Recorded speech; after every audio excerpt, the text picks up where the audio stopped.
Hi guys, yeah, we're still in the shop and doing some videos. We have the Yaris just right up there, and probably some people saw it already, this one in the back of the shop sitting around. You probably saw the video with Steamy where we made the electronics to the car, and I thought back in the days we just finished. But it's like always when you're doing a project, you want and you're driving it the first time, you're driving it for 500, 600, 700, 1,000 kilometers. You see here a problem, there a problem, you just want to make it better and greater and nicer and cooler. And we did drive it on the racetrack. Yeah, and we drove it on the racetrack. And the car performed well for about 5 hours. And then we had a rod bearing failure. I do not know where it came from, because in the first time we built up that car, it was like, okay, we dropped that engine into the car, we have to get the electronics working, we have a V8 Roadster kit, which should work, but did not really. And yeah, we just started getting that project done. Yeah, so where should I start from? We went to the racetrack near Berlin. We took it for 6 hours on the track, and then we had a rod bearing failure. So we just took the engine completely out of the car, took the engine apart, saw the problem, rebuilt the engine again the second time, and dropped it back in. So this is, you know, everybody who's looking at our videos, I think they're car guys, so you know how frustrating and how many problems that could make.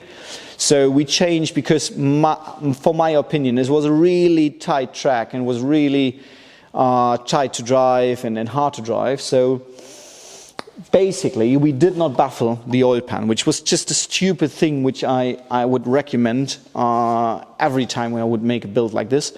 But we did it not that back in the days, and then we just now baffled the oil pan and built the car again. And when you're just doing it again, you say, okay, this on the first side wasn't that nice, and this was not nice build. And I just, like I mentioned on the other V6, which we did already, or where I showed you, where we are way before that, because that one is pretty near there to start up again.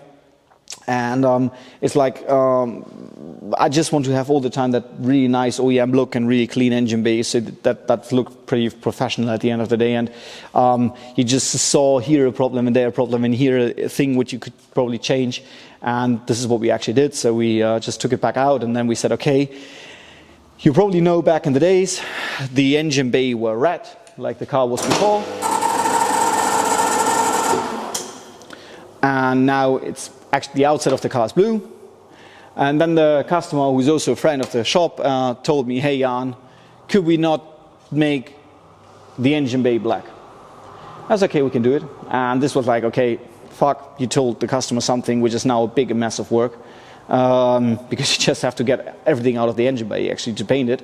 So we just removed everything. So all the cooling panels, all the cooling parts, everything was removed. So, but now it's back black. It's completely, so it's matching more the outside of the car, and we have more OEM look. So we have not red lines or lines running around where they want to. So we just have more like a stable OEM look, and everything is nice, tucked away, that it looks fine, and it looks like an OEM engine bay, I would say. And especially when we have the OEM strut bars in, yeah, it will be really nice. So I'm really happy if when it runs tomorrow, and we will see how it goes. And then we have our biggest thing.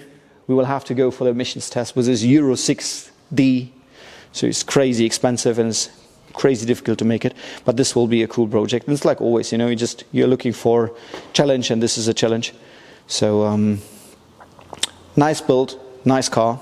Like I mentioned, it's probably in my eyes the best combination of both worlds, MX-5 ND Roadster and a V6, also with a V6 sound, and the engine revs like a Japanese engine, which is basically cool.